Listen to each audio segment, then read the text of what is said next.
नागपुर में पीड़ित परिवार से मिले कैबिनेट मंत्री ओम प्रकाश राजभर हर संभव मदद का दिए आश्वासन।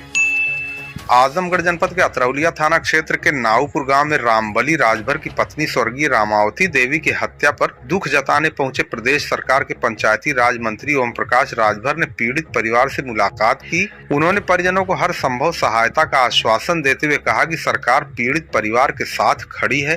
मंत्री ओम प्रकाश राजभर ने कहा कि रामबली जी खुद कह रहे हैं कि पुलिस विभाग ने अपेक्षा से अधिक सहयोग किया है। सामान्यतः शिकायतें ही मिलती हैं कि पुलिस पीड़ित की नहीं सुनती, लेकिन इस मामले में कार्रवाई से सभी संतुष्ट हैं। उप जिलाधिकारी से चर्चा के बाद मंत्री ने कहा कि विवेकाधीन कोष से मदद देने का प्रयास किया जाएगा। एसडीएम से चर्चा के बाद मंत्री ने कहा कि विवेकाधीन कोष से मदद देने का प्रयास किया जाएगा। इलाज के सवाल पर उन्होंने बताया कि सरकारी सहायता के लिए अस्पताल के एस्टीमेट की जरूरत होती है और उसी आधार पर इलाज का खर्च सरकार वहन करती है। भूमि पट्टे के संबंध में मंत्री ने कहा कि पीड़ित परिवार के तीनों भाइयों के नाम पट्टे स्वीकृत हैं और जल्द ही उन्हें इसका कब्जा भी दिला दिया जाएगा। एसडीएम और अधिकारियों ने मौके पर इसका सत्यापन भी किया है। राजनीतिक सवाल पर बोलते हुए राजभर ने कहा, आज देश और प्रदेश को रोटी, कपड़ा, मकान, शिक्षा और स्वास्थ्य की जरूरत है। जनता जनप्रतिनिधियों को इसलिए चुनती है ताकि योजनाओं का लाभ सही समय पर मिले और प्रदेश में अमन चैन बना रहे। भारत तुर्की विवाद पर प्रतिक्रिया देते हुए उन्होंने भोजपुरी में कहा कि जो तोके कांटा बुए ताको बोए तू भाला। उन्होंने कहा कि जो देश भारत पर उंगली उठाने की कोशिश करेगा उसका माकूल जवाब दिया जाएगा। आजमगढ़ में कानून व्यवस्था की स्थिति पर उन्होंने कहा, अब अपराध होने पर 24 घंटे के भीतर अपराधी सलाख के पीछे पहुंच जाते हैं। कैबिनेट मंत्री ओम प्रकाश राजभर ने क्या कहा, आइए खुद सुनते हैं। कि जो घटनाक्रम हुआ तो इसमें रामबली जी की पत्नी का जो देहांत हुआ है, उनका कहना है कि हम जो पुलिस को कार्रवाई करना चाहिए उनकी कार्रवाई से हम पूरी तरह संतुष्ट हैं और जो कार्रवाई हुई है वो कार्रवाई से वही नहीं बल्कि सभी लोग संतुष्ट हैं। जबकि बहुत शिकायतें होती, कंप्लेन होती हैं कि पीड़ित लोग आरोप लगाते हैं कि पुलिस हमारी बात नहीं सुन रही, हमारा काम नहीं। लेकिन पीड़ित खुद कह रहे हैं कि जितनी मदद होनी चाहिए उससे ज़्यादा मदद पुलिस विभाग ने पीड़ित परिवार का किया। सहयोग के लिए क्या सहयोग? देखिए, बातचीत हम एसडीएम महोदय यहाँ मौके पर हैं, भी बातचीत हुई है। विवेकाधीन कोष से हम लोग कोशिश करेंगे क्या मदद हो सके। देखिए, प्रॉब्लम अगर कोई रोग है उसका इलाज है, ऐसे सरकार के पास है।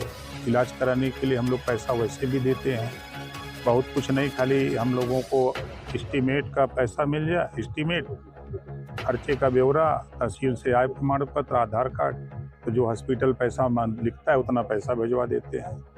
ये काम करते हैं। उनके नाम से पट्टे मिले हैं तीनों भाइयों के नाम से। एसडीएम महोदय ने भी उसको देखा, हम लोगों ने भी देखा उसको। जो पट्टा उनकी जो नाम से है वो जमीन उनको कब्जा मिल जाएगी। ये जो यूपी में इन दिनों अखिलेश यादव और ब्रजेश पाठक की सूचना डीएनए का विवाद चल रहा है। देखिए, देश में रोटी, कपड़ा, मकान, शिक्षा और दवाई की ज़रूरत है। देश की, प्रदेश की जनता चुन के भेजती है।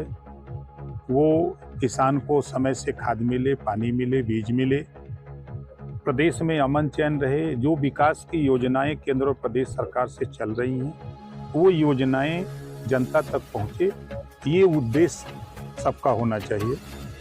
भारत में तेजी से तुर्की को विरोध के लिए बीजेपी सरकार कड़े कदम लगाने की जरूरत है, क्या है तुर्की विरोध? देखिए, जो देश अगर भारत पे उंगली उठाने की कोशिश करेगा तो उसके लिए तो पूर्वांचल की भाषा में या भोजपुरी की भाषा में जातों को कांटा बोए ताको बो भाला, वो समझ जाए कि पड़ा किसी से पाला। आजमगढ़ में लॉ एंड ऑर्डर की समस्या बढ़ती जा रही है, इसके बाद देखिए, ये आपके दिमाग में है। 24 घंटे के अंदर अगर कहीं अपराध हो रहा है तो अपराध करने वाला व्यक्ति सलाखों के अंदर 24 घंटे के अंदर जा रहा है। कल तक प्रदेश में आप लॉ एंड ऑर्डर की बात कर रहे हैं, जब कांग्रेस की सरकार रहा करती थी, सपा की सरकार रहा करती थी, बसपा की गवर्नमेंट रहती थी, तो बड़े पैमाने पर प्रदेश में दंगे होते थे, कर्फ्यू लगते थे। आज 8 साल से योगी आदित्यनाथ जी की सरकार है प्रदेश में, देश में मोदी जी की सरकार है। आज कर्फ्यू और दंगे हिम्मत नहीं पड़ती है।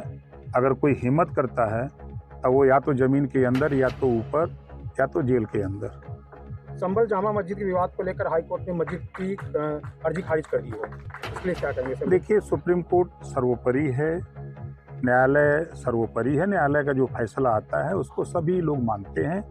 140 करोड़ आबादी जो देश की है, सबको मानना पड़ता है न्यायालय के आदेश का। ये जो ऑपरेशन सिंदूर चला था, इसको लेकर जो भारतीय सैनिक अभी क्या है, और भाजपा लगातार तिरंगा यात्रा निकाल रही है। विपक्ष कह रही है कि क्या कहते हैं, ये कहीं वोट बैंक के लिए या इसको भुनाने के लिए काम तो नहीं कर रही, इसके बारे में? देखिए, पाकिस्तान ने सबूत पेश किया कि हमारे 9 आतंकवादी ठिकानों को ध्वस्त किया गया। पाकिस्तान ने सबूत पेश किया कि पहली बार आपने देखा होगा, पहले विपक्ष सबूत मांगता था कि आपने ऐसी घटना किया तो आप सबूत दीजिए। अब पाकिस्तान खुद सबूत दे रहा है। 100 किलोमीटर अंदर घुस करके भारतीय सेना ने जो वीरता का परिचय दिखाया, जो आतंकवादी ठिकानों को ध्वस्त किया, उसको लेकर के पूरे देशवासियों को गर्व है अपनी सेना पर। और देश के प्रधानमंत्री जी ने जो सेना को छूट दिया कि आप स्वतंत्र हो, अपने हिसाब से आप जो भी चाहो कर सकते हो, ये पहली बार देश में हुआ है। तिरंगा यात्रा निकाल के आरोप विपक्ष का कि ये भुनाने का काम कर रही है। देखिए, विपक्ष हमेशा विरोध करता है, अच्छे काम का भी विरोध करता है। अयोध्या में भगवान राम का मंदिर बना, उसका भी विरोध किया। गरीबों के इलाज के लिए 5 लाख रुपया आयुष्मान कार्ड स्कीम बनी, उसका भी विरोध किया। जो अभी मुख्यमंत्री उद्यमी योजना 5 लाख नौजवानों को रोजगार करने के लिए बिना ब्याज का, उसका भी विरोध। तो उनके समझ लीजिए कि विरोधी जो है पाकिस्तान का पानी के लिए है, इसमें तो विरोध है। भतिया आखिर सवाल है सर, ये पीड़ित परिवार से जो मिले हैं, उनके लिए आप कितना सहयोग करेंगे? क्या है, बच्चे हैं छोटे छोटे और महिलाएं? वो बताया नहीं जाता है।